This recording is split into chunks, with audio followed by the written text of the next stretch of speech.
എല്ലാ വർഷത്തെയും പോലെ ഞങ്ങൾ ഇക്കുറി നോമ്പ് തുറ വെച്ചേ നല്ല കിടിലം പരിപാടിയായിരുന്നു. ഫ്രൂട്ട്സും കാര്യങ്ങളൊക്കെ അങ്ങനെ സെറ്റാക്കിക്കൊണ്ടിരിക്കുക. സിറാജൊക്കെ അവിടെ അങ്ങനെ തണ്ണിമത്തം കട്ട് ചെയ്യുന്നുണ്ട്. റംഷാദ് മൂസമ്പി ഇങ്ങനെ സെറ്റ് ചെയ്യുന്നുണ്ട്. ഞാൻ വെറുതെ ചുമ്മാ കുറച്ച് വീഡിയോ എടുത്ത് അങ്ങോട്ടും ഇങ്ങോട്ടും നടക്കുക. ഇതാ നമ്മള് നോമ്പ് തുറക്കാനുള്ള ഫ്രൂട്ട്സും കാര്യങ്ങളൊക്കെ ആയിട്ട് അതൊക്കെ പള്ളിക്കകത്തേക്ക് കയറുകയാണ്. എല്ലാതും ഇങ്ങനെ സെറ്റ് ചെയ്ത് ഇങ്ങനെ കാത്തിരിക്കുകയാണ് ബാങ്ക് വിളിക്കേണ്ടിട്ട്. അതാ ബാങ്കും കൊടുത്തു. ബാങ്ക് വിളി കേൾക്കേണ്ട താമസം ഈത്തപ്പഴത്ത് നിന്ന് നമ്മൾ സ്റ്റാർട്ട് ചെയ്യണല്ലേ. അങ്ങനെ നമ്മുടെ നോമ്പ് അവിടെ മുറുക്കിയാണ്. ഒരു പക്ഷെ എനിക്ക് ഏറ്റവും സങ്കടം തോന്നിയ നിമിഷം എന്താ വെച്ചാൽ ആ ഒരു ഉസ്താദിനെ കണ്ടിട്ട്. ഉസ്താദിന് എപ്പോഴും ഏറ്റവും അവസാനം നോമ്പ് തുറക്കാൻ കഴിയുള്ളൂ. അപ്പൊ നോമ്പൊക്കെ തുറന്ന് അവർ നിസ്കാരത്തിലേക്ക് പോയിട്ടോ.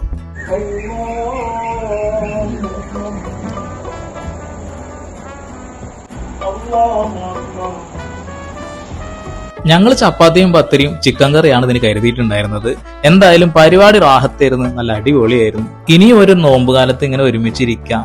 പടച്ചൻ കാക്കട്ടെ.